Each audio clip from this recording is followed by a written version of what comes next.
Hello, good afternoon everyone. आज के lecture में हम किससे रिलेटेड क्वेश्चन देखेंगे। तो होम रूल आंदोलन से संबंधित हम क्वेश्चन देखेंगे। तो होम रूल आंदोलन एक किसका, एक एनी बेसेंट की होम रूल आंदोलन थी और एक किसकी, बाल गंगाधर तिलक की होम रूल लीग थी। तो बाल गंगाधर तिलक की होम रूल कहाँ पे थी और एनी बेसेंट की कहाँ पे हुई थी, हम ये दोनों देखेंगे। तो अप्रैल 1916 में तिलक ने होम रूल लीग की स्थापना की थी और सितंबर 1916 में एनी बेसेंट ने होम रूल लीग की स्थापना की। तो अप्रैल 1916 में तिलक के द्वारा और सितंबर 1916 में एनी बेसेंट के द्वारा होम रूल लीग की स्थापना की। अब हम इससे रिलेटेड क्वेश्चन सॉल्व कर लेते हैं जो प्रीवियस ईयर में क्वेश्चन आए हैं। तो सबसे पहले first question, home rule league आंदोलन सर्वप्रथम किसने प्रारंभ किया। तो सबसे पहले एनी बेसेंट के द्वारा प्रारंभ किया गया।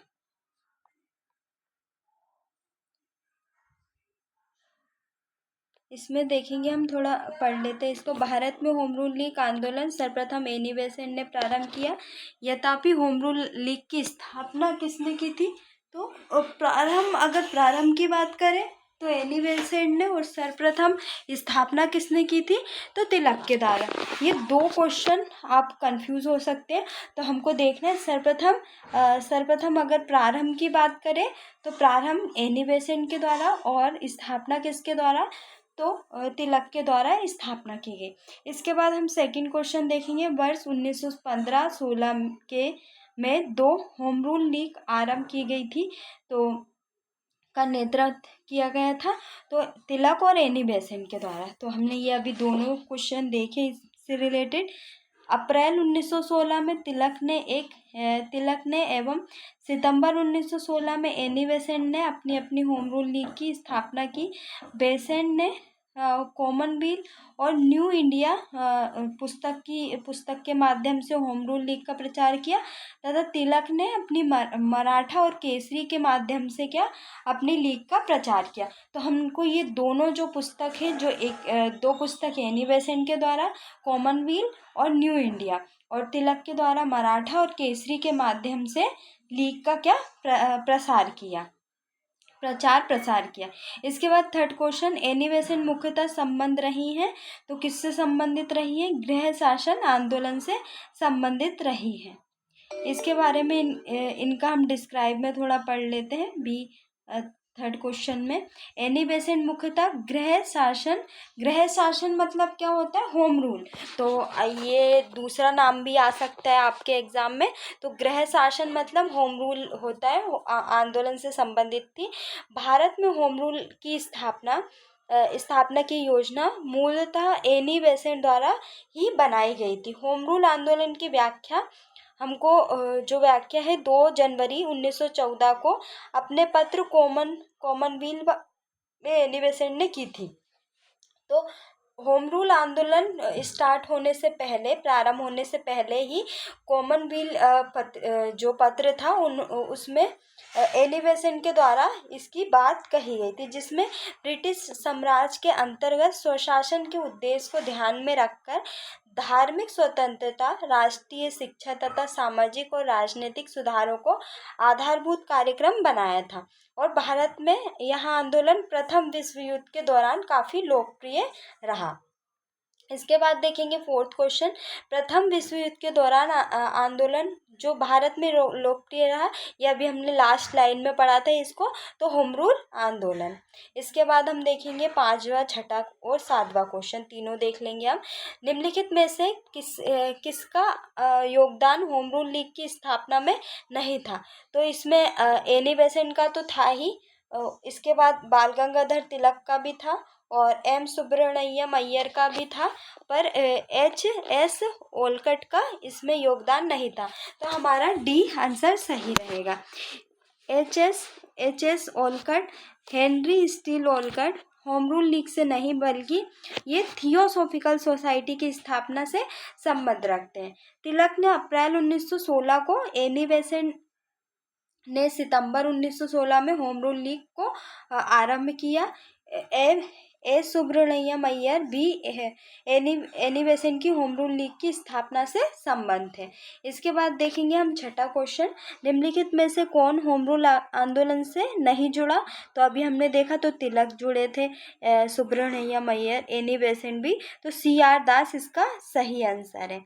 इसके बाद हम देखेंगे तो सातवां क्वेश्चन, किस अधिवेशन में होम रूल समर्थक अपनी राजनीतिक शक्ति का सफलतापूर्वक प्रदर्शन कर रहे थे? तो किस में कर रहे थे? कांग्रेस के 1916 के लखनऊ अधिवेशन में कर रहे थे। इसके बारे में हम पढ़ लेते हैं थोड़ा।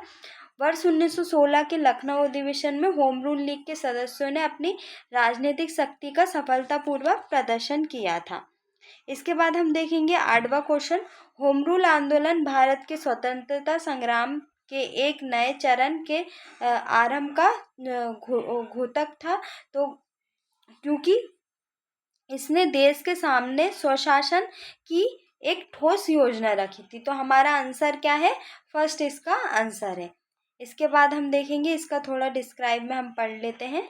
तो होम रूल आंदोलन के दोनों नेताओं तिलक एवं एनी बेसेंट की निगाह में स्वराज का अर्थ करीब एक जैसा ही था।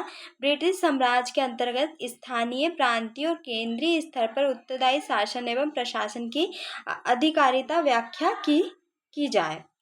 इसके बाद हम देखेंगे तो ये क्वेश्चन क्या मिसप्रिंट है। इसके बाद हम देखेंगे डायरेक्ट 10वां क्वेश्चन। 10वां क्वेश्चन भी इसमें तिलक एवं एनी बेसेंट द्वारा बनाए गए होम रूल लीगों को मिला दिया गया था। तो कब मिलाया था? 1900 हम इसको आगे देखेंगे इस क्वेश्चन को। तो इसके बाद हम देखेंगे 11वां क्वेश्चन और 12वां क्वेश्चन। तो निम्न में से कौन फेबियन आंदोलन का प्रस्तावक था? तो फेबियन आंदोलन का प्रस्तावक कौन था? ये हमने नया नाम देखा है, तो एनी बेसेंट थी। एनी बेसेंट फेबियन आंदोलन की प्रस्तावक थी। तो ये हमारा 11वां क्वेश्चन हमारे लिए इम्पॉर्टेंट है। इसके बाद हम 12वां देखेंगे। तो एनी बेसेंट इनके बारे में हमको देखना है। तो होम रूल आंदोलन प्रारंभ करने के लिए वो उत्तरदायी थी, तो सत्य है। थियोसॉफिकल सोसाइटी की संस्थापिका थी, जो कि भारत में स्थापना की थी। इंडियन नेशनल कांग्रेस की एक बार अध्यक्ष बनी थी। तो कब बनी थी ये? 1917 में ये अध्यक्ष बनी थी कलकत्ता अधिवेशन की। तो इसमें तीनों ही हमारे सही है। तो इसके बारे में हम थोड़ा पढ़ लेते हैं। भारत में होम रूल आंदोलन प्रारंभ करने के लिए एनी बेसेंट ही उत्तरदायी रही। एनी बेसेंट ने सितंबर 1916 में क्या होम रूल लीग की स्थापना की। हालांकि इससे पहले तिलक ने सर्वप्रथम अगर हम देखें तो स्थापना तिलक ने और प्रारंभ किसने किया? तो एनी बेसेंट ने अप्रैल 1916 में पूना में होम रूल लीग की स्थापना की थी। फिर भी दोनों आपसी सहयोग से अलग अलग क्षेत्रों में काम करते रहे। होम रूल आंदोलन का मुख्य उद्देश्य संवैधानिक तरीकों से क्या करना? स्वशासन प्राप्त करना। क्योंकि होम रूल आंदोलन का जो अर्थ है वह क्या है? स्वशासन। मैंने आपको ये अपने लेक्चर में क्या पढ़ाया है। एनी बेसेंट को इंडियन नेशनल कांग्रेस के कलकत्ता अधिवेशन में उन्होंने दिसंबर 1917 की प्रथम महिला अध्यक्ष चुना गया था। थियोसॉफिकल सोसाइटी की स्थापना 1875 में अमेरिका में मैडम